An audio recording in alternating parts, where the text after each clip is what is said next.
الله نور السماوات والأرض مثل نوره كمشكاة فيها مصباح. بسم الله الرحمن الرحيم. اللهم صل على محمد النبي الأمي وعلى آله وسلم تسلیما. حضرت صلی اللہ علیہ وسلم کے معمولات سفر میں سلسلہ چل رہا ہے احادیث کا. نمبر 150. حضرت صلی اللہ علیہ وسلم سفر کے لیے خود روانہ ہوتے یا کسی اور کو روانہ فرماتے تو جمعرات کے روز کو روانگی کے لیے مناسب خیال فرماتے. 151. آپ صلی اللہ علیہ وسلم سفر میں سواری کو زیادہ تر تیز رفتاری سے چلانا پسند فرماتے اور جب دیکھتے کہ راستہ لمبا ہے تو تیز رفتار اور تیز کر دیتے. 152.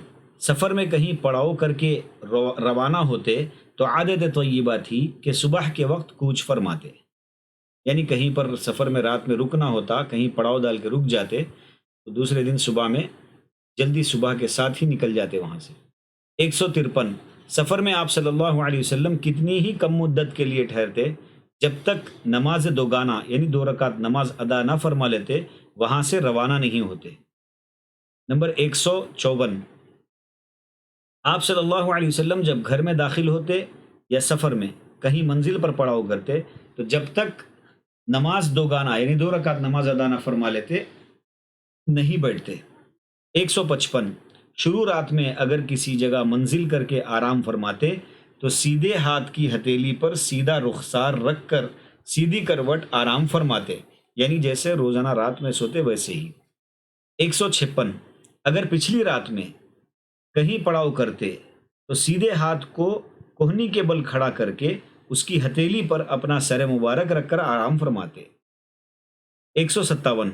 جب کوئی مسافر سفر سے واپس آتا اور خدمت اقدس میں حاضری دیتا تو اس سے معانقہ کرتے اور اس کی پیشانی پر بوسہ دیتے. 158. جب کسی کو سفر کے لیے رخصت فرماتے تو اس سے دعا کا مطالبہ فرماتے اور ارشاد ہوتا کہ بھائی ہم کو اپنی دعا میں مت بھولنا. 159. جب آپ صلی اللہ علیہ وسلم کسی سفر سے واپس ہوتے تو رات کے وقت گھر میں ہرگز تشریف نہیں لے جاتے بلکہ راستے میں کہیں ٹھہر جاتے اور پھر صبح کے وقت دولت خانے میں قدم رنجہ فرماتے. 160. سفر میں آپ صلی اللہ علیہ وسلم اپنے ہمراہیوں کے ساتھ ہوتے اور کوئی کام صبح کو کرنا ہوتا مثلا کھانا وغیرہ پکانا تو آپ صلی اللہ علیہ وسلم کام کاج میں ضرور حصہ لیتے.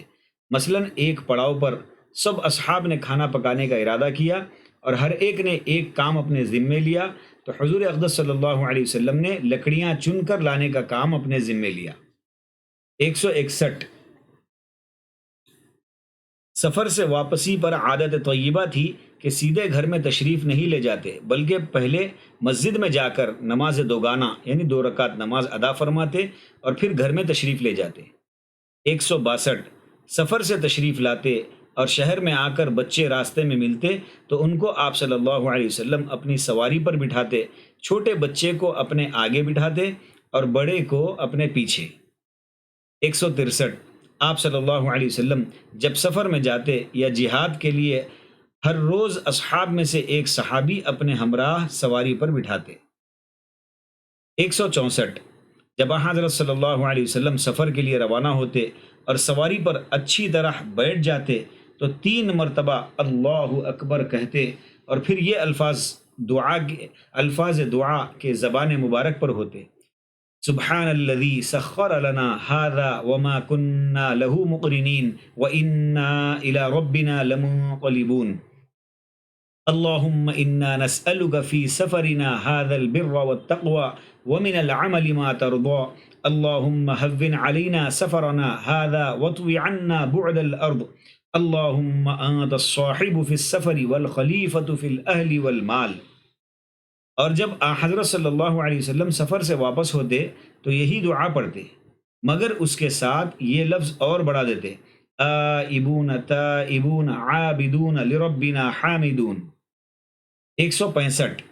جب کسی بلندی پر سواری چڑھتی تو 3 مرتبہ اللہ اکبر کہتے اور یہ فرماتے: اللہم لک الشرف علی کل شرف وَلَكَ الْحَمْدُ عَلَى كُلِّ حَالٍ۔ 166، جب کسی پستی میں یعنی نیچے کی طرف سواری اترتی تو 3 مرتبہ فرماتے سبحان اللہ۔ 167، رکاب میں پاؤں رکھتے وقت فرماتے بسم اللہ۔ رکاب یعنی جو گھوڑے کے اوپر رکھا ہوا رہتا ہے، جس پر پیر رکھ کر گھوڑے پر بیٹھا جاتا ہے۔ 168، اگر آپ صلی اللہ علیہ وسلم کو سفر میں رات ہو جاتی تو آپ صلی اللہ علیہ وسلم دعا کے یہ الفاظ ارشاد فرماتے یا ارض ربی وربک اللہ اعوذ باللہ من شرک وشر ما خلق فیک وشر ما يدب علیک واعوذ باللہ من اسد واسود ومن الحیۃ والعقرب ومن شر ساکن البلد ومن والد وما ولد۔ 169، جس شہر یا گاؤں میں آپ صلی اللہ علیہ وسلم کے قیام کا ارادہ ہوتا اور آپ صلی اللہ علیہ وسلم اس کو دور سے دیکھ لیتے تو زبان مبارک پر یہ الفاظ ہوتے اللہم بارک لنا فیہا 3 مرتبہ کہتے، اور جب اس میں داخل ہونے لگتے تو فرماتے اللہم ارزقنا جناہا وحینا الی اہلیہا وحبب صالحی اہلیہا الینا۔ اللہم ارزقنا جناہا وحببنا الی اہلیہا وحبب صالحی اہلیہا الینا۔ 170، جب آپ صلی اللہ علیہ وسلم کسی شخص کو سفر کے لیے رخصت فرماتے تو یہ الفاظ زبان مبارک پر ہوتے استودع اللہ دینک و امانتک و خواتیم عملک۔ 171، حضرت صلی اللہ علیہ وسلم جب کسی سفر سے واپس ہوتے اور اپنے گھر والوں میں تشریف لے جاتے تو فرماتے توبا توبا لربنا اوبا لا یغادر علینا حوبا۔ اللہ تعالی ہم تمام کو نبی پاک صلی اللہ علیہ وسلم کی سنتوں پر چلتے ہوئے زندگی گزارنے کی توفیق نصیب فرمائے۔ نبی پاک صلی اللہ علیہ وسلم کے دست مبارک سے حوض کوثر سے جام کوثر نصیب فرمائے۔ نبی پاک صلی اللہ علیہ وسلم کا پڑوس ہم تمام کو ہمیشہ ہمیشہ کی آخرت کی زندگی میں نصیب فرمائے۔ وآخر دعوانا ان الحمد للہ رب العالمین۔